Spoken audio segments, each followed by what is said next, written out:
ನಮಸ್ತೆ ಸ್ನೇಹಿತರೆ, ನಾವು ಇವತ್ತು ಪ್ರಥಮ BA ಭಾರತ ಸಂವಿಧಾನದಲ್ಲಿ ಮಾನವ ಹಕ್ಕುಗಳ ಭಾಗ ಬ್ಲಾಕ್ 3ರಲ್ಲಿ ಪರೀಕ್ಷೆ ತಯಾರಿಯನ್ನು ಮಾಡಿಕೊಳ್ತಾ ಇದ್ದೇವೆ. ಈಗಾಗಲೇ ಮಾನವನ ಹಕ್ಕುಗಳ ಅರ್ಥ ಪ್ರಾಮುಖ್ಯತೆಯನ್ನು ತಿಳ್ಕೊಂಡೆವು. ಹಾಗೆ ಅದರ ಜೊತೆಗೆ ಸಾಮಾಜಿಕ ಲಿಂಗ ಭೇದದ ಬಗ್ಗೆ ತಿಳ್ಕೊಂಡೆವು. ಮೂಲಭೂತ ಹಕ್ಕುಗಳ ಬಗ್ಗೆ ತಿಳ್ಕೊಂಡಿದ್ದೇವೆ. ಇನ್ನು ನೀವು ಇದರಲ್ಲಿ ಓದ್ಕೊಳ್ಬೇಕಾದ ಸಾಮಾಜಿಕ ಮತ್ತು ಲಿಂಗಭೇದ ಪುಟ ಸಂಖ್ಯೆ 190ರಲ್ಲಿದೆ ನೋಡಿ, 190. ಇದನ್ನು ಕೂಡ ನಾವು ತಿಳ್ಕೊಂಡೆವು. ಇವತ್ತು ನಾವು ಓದಬೇಕಾಗಿರುವಂಥದ್ದು PUCL PUDR ಅಂದರೆ ಮಾನವ ಹಕ್ಕುಗಳ ಸಾರ್ವತ್ರಿಕ ಘೋಷಣೆಯನ್ನು ಕೂಡ ಓದ್ಕೊಳ್ಬೇಕಾಗಿರುವಂಥದ್ದು. ಅಂದರೆ ಏನು PUCL ಮತ್ತು ಅದೊಂದು ಸಂಘ, ಒಂದು ಸಂಘಟನೆ, ಒಂದು ಗುಂಪು ಅಂತ ನಾವು ಹೇಳ್ತೇವೆ ನೋಡಿ. ಈಗ ಬೇರೆ ಬೇರೆ ರೀತಿಯ ಸ್ವಸಹಾಯ ಗುಂಪುಗಳನ್ನೆಲ್ಲ ನೀವು ನೋಡಿದ್ದೀರಲ್ಲ, ಅದೇ ರೀತಿಯಲ್ಲಿ PUCL PUDR UDR ಎನ್ನುವಂಥದ್ದು ಇದೆಯಲ್ಲ, ಅದು ಒಂದು ಸಂಘ ಸಂಸ್ಥೆ ಅಥವಾ ಒಂದು ಸಂಘಟನೆ ಅಂತ ನಾವು ಹೇಳುವಂಥದ್ದು. ಅದು ಒಂದು ಸಂಘಟನೆ, ಅದು ಒಂದು ಸಂಸ್ಥೆ, ಅದೊಂದು ಸಂಘಟನೆಯಾಗಿರುವಂಥದ್ದು.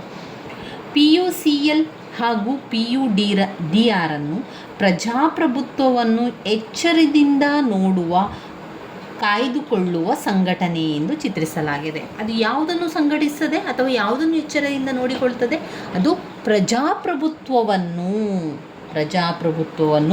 ಎಚ್ಚರದಿಂದ, ಜಾಗೃತದಿಂದ ನೋಡಿಕೊಳ್ಳುವಂತಹ ಒಂದು ಸಂಘಟನೆಯೇ PUCL ಮತ್ತು PUDR ಆಗಿರುವಂಥದ್ದು. PUCL ಹಾಗೂ PUDR ಅನ್ನು ಪ್ರಜಾಪ್ರಭುತ್ವವನ್ನು ಎಚ್ಚರದಿಂದ ನೋಡುವ ಅಥವಾ ಕಾಯ್ದುಕೊಳ್ಳುವ ಸಂಘಟನೆ ಎಂದು ಚಿತ್ರಿಸಲಾಗಿದೆ. ಸಾಮಾನ್ಯ ನಾಗರಿಕರ ಸ್ವಾತಂತ್ರ್ಯಕ್ಕೆ ಧಕ್ಕೆ ಬರುವ ವಿಚಾರದಲ್ಲಿ ವ್ಯಕ್ತಿಗತವಾದ ಹಕ್ಕು, ಗುಂಪಿನ ಹಕ್ಕುಗಳು ಅವುಗಳ ಧಕ್ಕೆ ಬಂದಾಗ ಸಹ ಈ PUCL ಮತ್ತು PUDR ಸಂಘಟನೆ ಏನು ಮಾಡ್ತದೆ ಅಂತ ಹೇಳಿದರೆ, ಸಂಪೂರ್ಣವಾದ ಒಂದು ಗ್ರಹಿಸಿ ಕಾರ್ಯೋನ್ಮುಖವಾಗಿ ಕೆಲಸವನ್ನು ಮಾಡ್ತದೆ.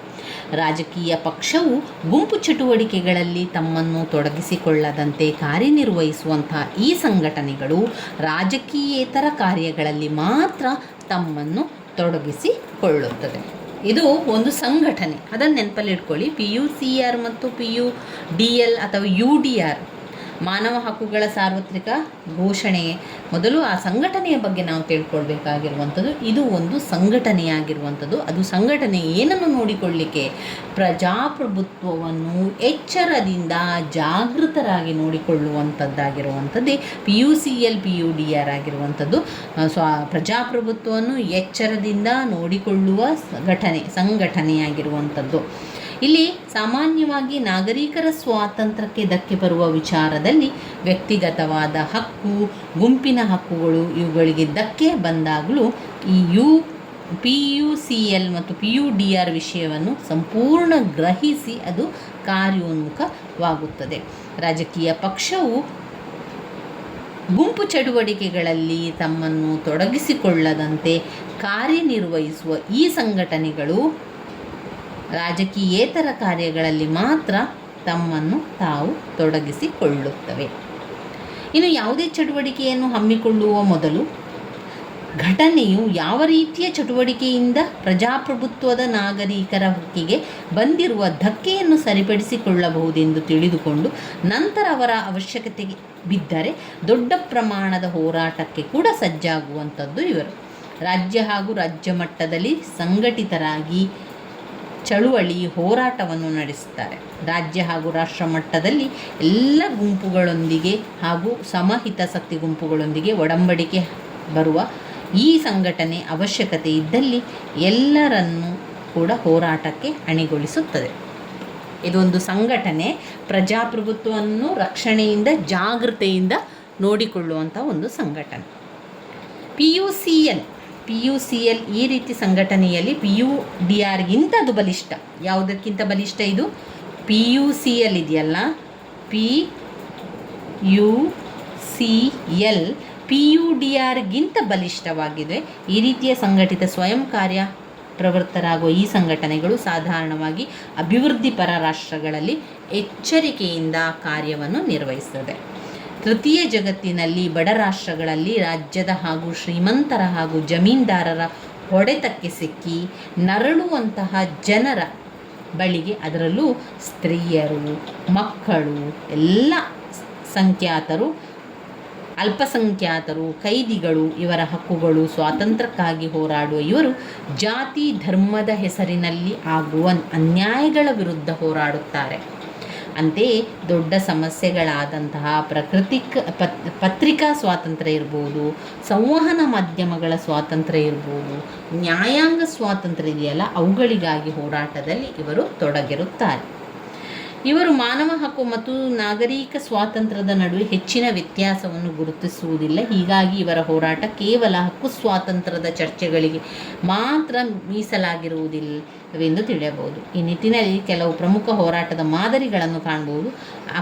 ಆರಕ್ಷಕರಿಗೆ ಸಂಬಂಧಿಸಿದಂತೆ ಗುಂಡು ಹಾರಿಸಿದಾಗ, ಹಿಂಸೆ ಮಾಡಿದಾಗ, ಜೈಲಿನಲ್ಲಿ ಅಥವಾ ಠಾಣೆಯಲ್ಲಿ ಸತ್ತಾಗ, ಗುಂಡಿಟ್ಟು ಕೊಂದಾಗ, ಪ್ರಜಾಪ್ರಭುತ್ವ ಹೋರಾಟ ತಡೆದಾಗ, ಹಿತಾಸಕ್ತಿ ಗುಂಪುಗಳೊಂದಿಗೆ ಆರಕ್ಷಕರು ಸೇರಿದಾಗ, ಜಾತಿ ಕೋಮು ಗಲಭೆಗಾಗಿ IPR, CRPC ಇವುಗಳ ದುರ್ಬಳಕೆ ಆದಾಗ, ಇಂಥ ಸಂದರ್ಭದಲ್ಲಿ ಆರಕ್ಷಕರು ಅಂದರೆ ಪೊಲೀಸರ ಸಹಾಯ ಕೊಡಬೇಕಾಗ್ತದೆ.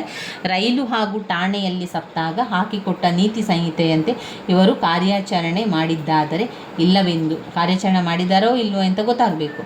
NHRC ಉಚ್ಚ ನ್ಯಾಯಾಲಯಕ್ಕೆ ಮಾಹಿತಿ ಒದಗಿಸುವ ಕೆಲಸ ಇದೆ.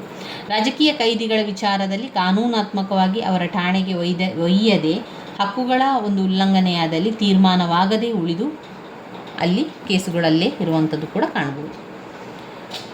ಕೆಲವು ಸಾರ್ವತ್ರಿಕ ಘೋಷಣೆಗಳು ನಾವು ನೋಡ್ತಾ ಹೋಗುವುದಾದರೆ, ನಾಗರಿಕ ಹಕ್ಕು ಹಾಗೂ ಭಾರತದಾದ್ಯಂತ ಪ್ರಜಾಪ್ರಭುತ್ವಿಕ ಜೀವನ ಶೈಲಿಯನ್ನು ಪ್ರಚೋದಿಸುವುದು ಹಾಗೂ ಶಾಂತಿಯ ಮಾರ್ಗಗಳಲ್ಲಿ ಅದನ್ನು ಅನುಸರಿಸುವುದು, ವ್ಯಕ್ತಿಯ ಘನತೆಯನ್ನು ಕಾಪಾಡುವುದು, ಕಾನೂನುಗಳ ಆಚರಣೆಯನ್ನು ಸದಾ ಗಮನಿಸುವುದು, ಒತ್ತಾಯಪೂರ್ವ ಹಾಗೂ ದಬ್ಬಾಳಿಕಾ ಕಾನೂನುಗಳನ್ನು ಆಚರಣೆಗೆ ಬರದಂತೆ ತಡೆಯುವುದು, ಸಾರ್ವಜನಿಕರು ವಿರೋಧಿಸುವಂತಹ ಅಂಶಗಳನ್ನು ಪ್ರಜಾಪ್ರಭುತ್ವದ ತತ್ವದ ಅಡಿಯಲ್ಲಿ ಗೌರವದಿಂದ ಕಾಣುವುದು, ಸಂವಹನ ಹಾಗೂ ಪತ್ರಿಕಾ ಮಾಧ್ಯಮಗಳ ಸ್ವಾತಂತ್ರ್ಯ ಕಾಪಾಡುವುದು, ನ್ಯಾಯಾಂಗದ ಸ್ವಾತಂತ್ರ್ಯ ಹಾಗೂ ಎಲ್ಲರಿಗೂ ಒಂದೇ ಕಾನೂನು ಎಂಬ ನೀತಿಯ ಪೂರ್ಣ ಅನುಸರಣೆ, ಕಾನೂನಿನ ಸಹಾಯವನ್ನು ಬಡವರಿಗೆ ನೀಡುವುದು, ಸ್ವತಂತ್ರ ನಾಗರಿಕ ಹಕ್ಕಿಗಾಗಿ ಕಾನೂನಾತ್ಮಕ ಸಹಾಯವನ್ನು ಒದಗಿಸುವುದು, ನ್ಯಾಯಾಂಗದ ಸುಧಾರಣೆಗೆ ಪ್ರಯತ್ನಿಸುವುದು, ಖರ್ಚಿನ ಬಾಬ್ತು ಕಡಿಮೆಗೊಳಿಸುವುದು, ತೀವ್ರಗತಿಯಲ್ಲಿ ನ್ಯಾಯ ನೀಡಿ ಅಸಮಾನತೆ ತೊಡೆದು ಹಾಕುವಂಥದ್ದು,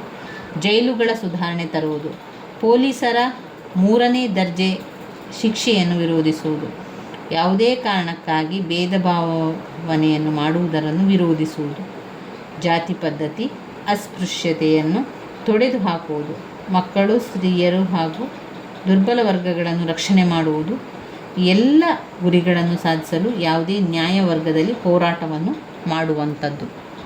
ಇದೆಲ್ಲ ಕೂಡ ನಾವು ಮಾನವ ಹಕ್ಕುಗಳ ಘೋಷಣೆ, PUCL, PUDR, UDR ಏನೇ ಬಂದರೂ ಕೂಡ ಇದನ್ನೆಲ್ಲ ಕೂಡ ನೀವು ವಿವರಿಸ್ತಾ ಬರಿತಾ ಹೋಗಬೇಕು ಸ್ನೇಹಿತರೆ. ಅದರಿಂದ ಹೆಚ್ಚಿನ ವಿವರಣೆ ನಿಮಗೆ ಬೇಕು ಅಂತಾದರೆ ನೀವು ಇಂಟರ್ನೆಟ್ಗಳ ಮುಖಾಂತರ ಹುಡುಕಿ ಅದರ ಉತ್ತರಗಳನ್ನು ಕಲೆಕ್ಟ್ ಮಾಡ್ಕೊಳ್ಬೋದು. ನಾನು ಇದರಲ್ಲಿರುವಂಥದ್ದನ್ನೇ ಓದ್ಕೊಂಡಿರುವಂಥದ್ದು, ಹಾಗೆ ಬರ್ಕೊಂಡಿರುವಂಥದ್ದು. ಇಲ್ಲಿ ಇರುವಂಥ ವಿಚಾರಗಳನ್ನೇ ನಾವು ಕೆಲವೊಂದು ಅರ್ಥ ಮಾಡಿಕೊಂಡು ಕೆಲವೊಂದು ಪಾಯಿಂಟ್ಸ್ ರೀತಿಯಲ್ಲಿ ಬರಿತಾ ಹೋದರೆ ಆಯಿತು. ಇನ್ನು ಬರುವಂಥದ್ದು ಮಾನವ ಹಕ್ಕುಗಳು ಮತ್ತು ಅಲ್ಪಸಂಖ್ಯಾತರ ಸಮಿತಿ. ಮಾನವನ ಹಕ್ಕುಗಳ ಸಮಿತಿಯ ಕಾರ್ಯಗಳು, ಅದರ ಅಧಿಕಾರಗಳು ಯಾವ ರೀತಿ ಬರ್ತದೆ ಎನ್ನುವಂಥದ್ದು, ಮಾನವ ಹಕ್ಕುಗಳ ಸಮಿತಿಗಳ ಅಧಿಕಾರ, ಅವುಗಳ ಕಾರ್ಯಗಳು ಎಲ್ಲ ಕೂಡ ಇದರಲ್ಲಿ ಬರ್ತದೆ ನೋಡಿ. ಮಾನವನ ಹಕ್ಕುಗಳ ಅಧಿಕಾರ ಮತ್ತು ಕಾರ್ಯಗಳು,